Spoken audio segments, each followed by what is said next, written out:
This is House Planning Help episode 275. Hello, I'm Ben Adam Smith, and this is the podcast for you if you're interested in self-build, because I'm exploring what houses we should be building in the 21st century and trying to break down the major roadblocks that may get in our way. Coming up today, my guest is serial self-builder David Snell. He's been on the podcast before. He's always good value. In this session, we'll be focusing on costs. His latest project comes in at, wait for it, £861 per square metre, compared to mine, which is around about £2,500 a square metre. And if you start adding in, I sometimes build costs, I never understand it. Surely it should be everything so that you move into that finished house, including architecture fees, interior design fees, furniture, curtains, when my cost starts to go up closer to £2,700 per square metre. But I wanted to read an extract from Mark Brinkley's excellent book, The House Builder's Bible. We've mentioned it lots of times before, because Mark, again, has been through his own project. I think it's been quite a few years until it got to this point. But of course, he's now able to feature this in his book. How have things changed? And this is what he says on cost relating to his own project. The whole project cost us $550,000, not including the cost of the site acquisition, $320,000. That is about £100,000 more than I anticipated at the outset. The overrun was partly driven by higher building costs and partly by us choosing to up the specification in certain areas. What we have for this is a beautifully finished project, complete with a large open plan kitchen come living room, opening up onto a paved garden with a studio at the far end. Many of the costs were standard for contemporary self-builds, but getting that modern look just right is fiddly, time-consuming and expensive. Although the measured internal floor area is only 137 square metres, there isn't a square inch of the 6 metre by 40 metre site that isn't planned and detailed, from the dry garden above the bin store to the stainless steel clothes poles alongside the raised lawn with rusting steel edges. In fact, what I've learned is that there's a world of difference between a conventional rural self-build, the type I did 25 years ago, and a contemporary architect-designed urban plot. Throw near passive house style energy efficiency into the equation, with its 200 mil of insulation in walls, floors and roofs, and triple glazed doors and windows, and you can see how our spend figure is way in excess of anything you might look up in a table of conventional build costs. The final cost turned out to be £3,400 per square metre. So it's great that he's been so honest, and that's why the book is so valuable, because it does just tell it as it is. So what if you want to bring down the cost per square metre? What does it actually mean? And then when you come up with this number of a budget that you want to work to, how do you stick to it? Well, I sit down with David Snell and various bits of paper. Yeah, there's going to be quite a bit of rustling in today's podcast. And I started this one actually with an observation, because he'd been in this current build 3 years, and that's a record for a serial self-builder. And we've never been anywhere in one house longer than 3 years. It's slightly alarming, actually, because coming up to it'll be 3 years in February, and this will be the first time in our whole lives when we've had to redecorate. Well, you don't need to do it yet, surely. No, I mean, any new house needs redecoration. Oh, okay, yes, yeah. After about, between 1 and 3 years, because settlement and cracks and things like that. But we've never had to do it because we've already gone by then. And it's quite alarming to think of, how do I paint that without paint going on the carpet? Oh, yes, I've all this to look forward to. So that moving on every 3 years, has it been the love of self-build? Has it been a change of needs? What's the trigger? The trigger throughout our life has been opportunity, basically. If the opportunity has come along, we have seized it. And yes, there has been an element of because 3 years is the longest. So there's been an element of, right, what's next? There's been an element of boredom after a while. I'm getting there now, by the way, but don't tell the wife. So an element of boredom, but really, yeah, it's the opportunity. Do you miss it though when you're not in a project? Opportunities out. Well, I mean, you could be helping other people now. nearby. I'm sure you see them, yeah, because you've done it so many times. But are you missing that, or are you realising I don't need to do that, or I can fill my time? At 75 years old, I'm beginning to think that I don't need anything anymore, or an awful lot anyway. But nevertheless, I do. I can't deny I miss it, but at the same time, I don't think I've got the energy to do it again now. I'm looking to find out some of the secrets of cost today, and that's why I thought this would be a good chat, because you've got your 14 different projects to reflect on. You've always had a keen eye on cost. So where does it begin, controlling cost? I love self-building. I love achieving a house that I've thought of. I thought of this house we're now sitting in I thought of it when I was lying in bed 5 houses ago. And I thought maybe the last one will be exactly or virtually what we've got here. And here we are, we've got it. So it's taken a while to gestate, if you like. But most people just go out and buy a house from Mr. Wimpy or Mr. Barrett, and they put up with the fact that they've bought a house for, let's use easy money, they've bought a house for £200,000, and they know that the day they move in, it's still worth £200,000, and possibly in a year or so's time, if they're very lucky, it'll be worth £220,000. But so will every other house of similar nature. So in real terms, they've not made that much. For me, the joy of self-building was not only to just get what you want in the place you wanted and in the style you wanted and the finish you wanted, but to get it at a price that actually gave you a return at the same time. And so take this house here, its total cost, including the land, £237,000. But the minute I moved in, I'd got a house worth 400 and more. Now that I'd built in that equity. So it might sound avaricious almost, but the cost and the profit incentive is nevertheless there. So are you more of a developer then at that point? Because to be quite honest, and you can shoot me down for this, I didn't think about the profit. I know it's part of the equation once in what I did. I think of profit right from the word go.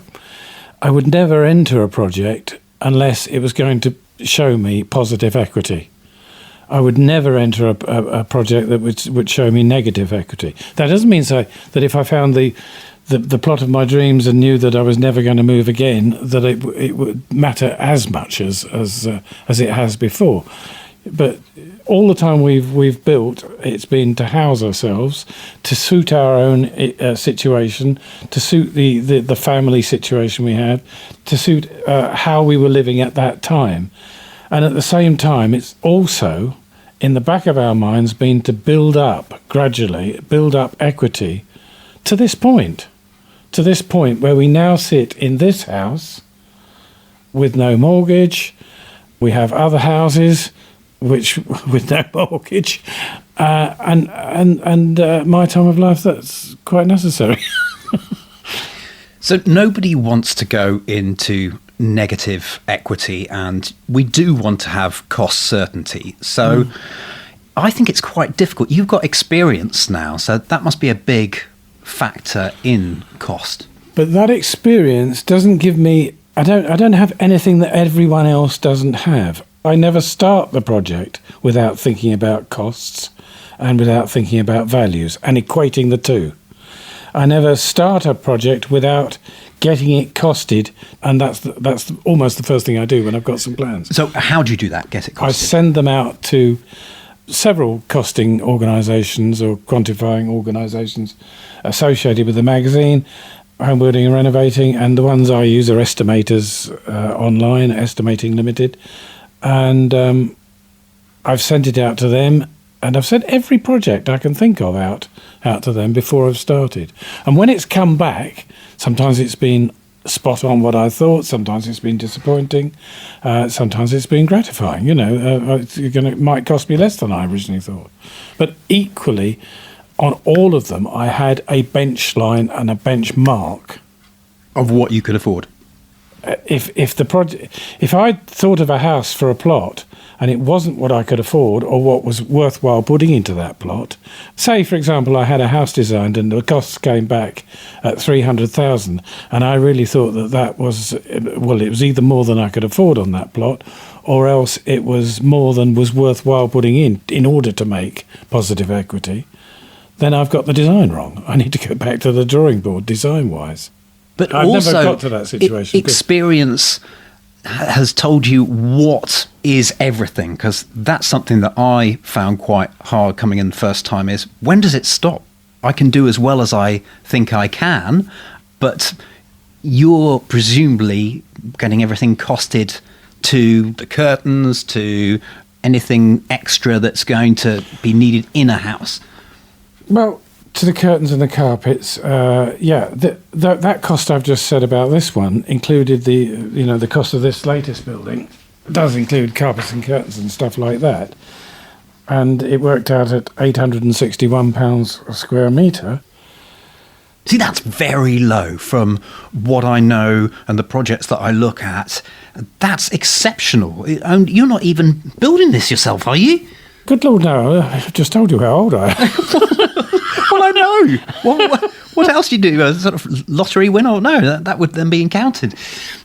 Okay, what I do is that I think a lot of self-builders are not lay people. A lot of self-builders are people who work in some way within the industry. Carpenters, plasterers, bricklayers who come across a plot and build their own home. I put myself in their position. I use their knowledge. They wouldn't pay the kind of figures you see in the magazine. They get away with less. How do they get away with less? Because they first of all cost the thing properly. They cut their coat according to their cloth, and they know what sort of price they should be paying for labour, and they know what sort of price they should be paying for materials, and they know how to shop around for both those things. Give us some training then on that. How do we do that? How do we know what's a fair price? Or is that part of the costing? You get it costed, as I've said, in the first place, and that gives you a benchmark. So that if you go out to the costing company and they come back and they say the plasterer... So look, you've got all of your different documents here. Let's go through some of this. If they come back and say that the plastering and insulation labour should be £7,026 and 3p there, I haven't got to spend £7,026. I've got to try and beat that. I haven't got to try and exceed that. I've got to try and beat it. And that's what I set out to do. And that's by getting good prices from labour and getting good prices for materials. Now, I also get the sense, because so much of the budget can get carried away with finishes. You know, quite often you can tie down some of the nuts and bolts of, this much masonry. So there are extras in any building project. Extras like the building inspector coming along and saying, sorry, this ground's a bit soggy. You've got to go a metre deeper, and that's a metre more concrete, or doubles up your concrete, or brings you into a specialist foundation and things like that. You can do nothing about that. That's something you've got to suck up. And so that kind of extra is something that it comes within your contingency. Anyone should have a contingency fund. And that kind of extra is there. And then there's the other kind of extra, which is what I call elective extras. And that is the finishes and things like that you're talking about. And there you can go potty, quite frankly, and spend an awful lot of money without any particular gain. If I put this house on the market tomorrow afternoon, first of all, they'll buy it for the view, just like that anyway. But nobody who comes to see it will look at the trademark on my toilet as to who made my toilet. They'll just say that's a toilet. But you can get obsessed by the fact that this is a Villa Bosch or whatever they call them these days. I must have that kind of toilet, or I must have that make of bath, or that make of wash-hand basin. You can get completely obsessed with that sort of thing. But if you sell this house, nobody will look for the trademark on the taps. Okay, a few things to throw in there. Quite often you're working in a couple, so that you're going to have to play that off as well. This comes down to you being... working as a couple? Well, you're with your good wife, so she doesn't get any say in what the bathroom looks like, even in her last self-build. I don't think she would obsess about it at all. No, she would. Again, functional, but some people don't have that willpower. You've seen my bathroom. What kind of bath's in there? What kind of bath? I don't know. You've just been in there. My point. It's a bath. The bath is a bath. It's a pressed steel bath, I'll tell you that. And okay, you've seen it, because I don't like cheap plastic baths. But you have been into the bathroom and I didn't have a bath. Just washing my hands. It's not something that people obsess about at this point and in the living point. But it's something that people can get obsessive about at the build point. And they can be sucked into buying a bath and paying £1,200 or £2,000 for a bath, where they could get something that would look absolutely identical and work absolutely the same way for a tenth of that. Yeah, no, I understand what you're saying there. So I don't know whether I'm hammering a point here, but it comes down to you being able to make that, because I stylistically will choose some things over other things, and there's a funny correlation between that and price. And there is. And take tiles, for example. Take floor tiles. You've seen the kitchen downstairs. I think we paid £20 a square metre for those floor tiles. But you could pay £60 per metre for exactly the same tile if you went to the wrong tile shop. Right, yeah. So what do? We go to a company, that happened to be all Critchcraft, that deals with end of the run or seconds and things like that. We buy many more tiles than we want. Because if you buy end of the runs or seconds at £20 a square metre instead of £40 to £60 a square metre, you can't go back on them if you want some more, or if you break some or something happens, you've got to have some spare ones in effect, because from one year to another, a tile's not the same colour or even the same size. So just thinking things like that, you don't have to splash money around. So how are you logging costs then? I know one of the things that I was quite looking forward to was sitting down here with your ledger and finding out. You obviously, I take it, are a pen and paper man. Yes, a pen and paper. Here we have my scribbles everywhere. The thing is, costing starts at the beginning. So at the beginning, you cost the thing. How much is it going to cost me? What is the projected cost? How am I going to get through this? And then you log costs as they go. So as every expenditure was made, it's in this book that we're now looking at. And every time I made a payment out, there it was. First of all, this is useful from the point of view of getting the VAT back at the end, because it logs the net cost and the VAT cost, so that I can see what's coming back as well. So it keeps a running total of everything that's gone out and how much money we've got left. So read out a couple of lines and tell me what information you've got there. Here's the sewage treatment plant, which is out the back. The net cost was £1,805. There was £361 VAT, so that's a total of 21,266. On the estimate, if we go back to the estimate, the original estimate for that was 2,365.40. So there we are. We spent £1,800 in net terms. We spent £1,805 for the sewage treatment plant, and the original estimates said it was 2,365. So your original estimate, you're getting that back in a spreadsheet or something, and now you're looking at, I must make sure that this figure for this specific piece, and now I can tick that off on my... And costing isn't just something that stops at that point. It stops at the point where the estimator says it will cost this much. It carries on. So if that... say we'd saved money there. But if it had cost more, my budget hasn't changed. What I've got to spend hasn't changed. So if that item had cost more, something else must cost less. But again, this is back to will. If you had just that money and nothing else, but I imagine you're a man of means who could spend a little bit more if you wanted to. Good Lord, no. But how do you have this resolve? I'm a poverty-stricken pensioner. I don't believe it for a second.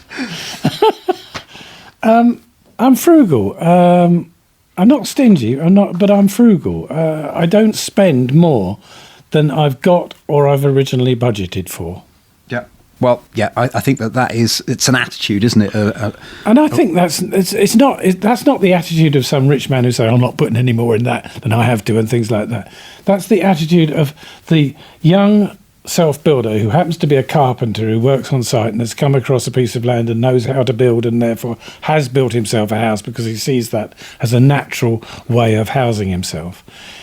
He will have a finite amount of money, a finite amount of borrowing capacity, and he will have to work within a means. But this is what I was getting at earlier about this developer mindset, that probably this will come out of your profit. If you're not, as you say, it makes sense that where are you going to take this from then? You've taken it out of the sewage plant, which is, okay, it's functional, it's something you need, but where do you choose to take it from?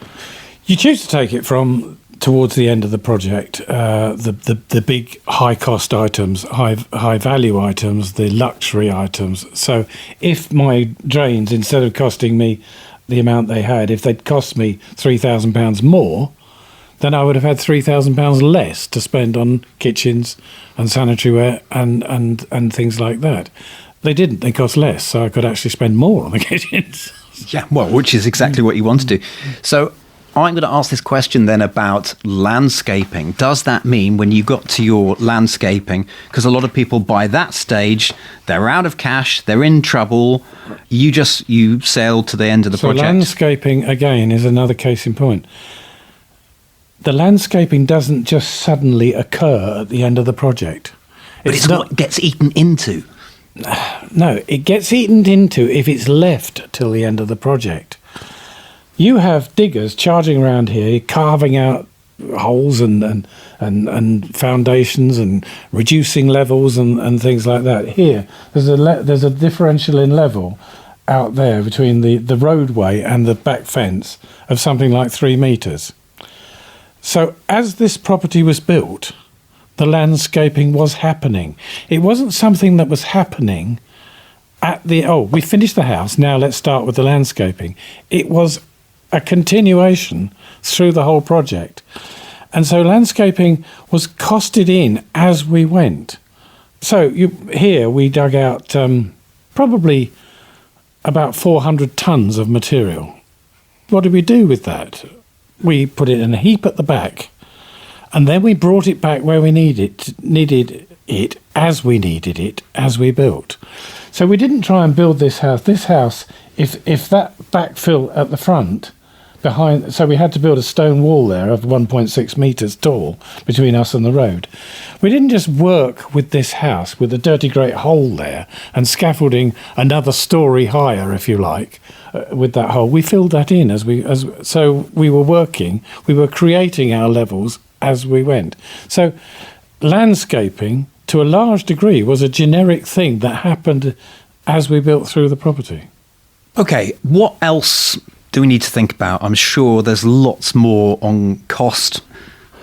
Look around at they're nothing special. These are oak doors everywhere, but they didn't cost me an awful lot of money because I happened to be passing Howden's and they had those doors on special offer because they were coming to the end of a run, and I bought them for roughly half what their original cost was long before I needed them, and I stored them in my son's garage until I needed them.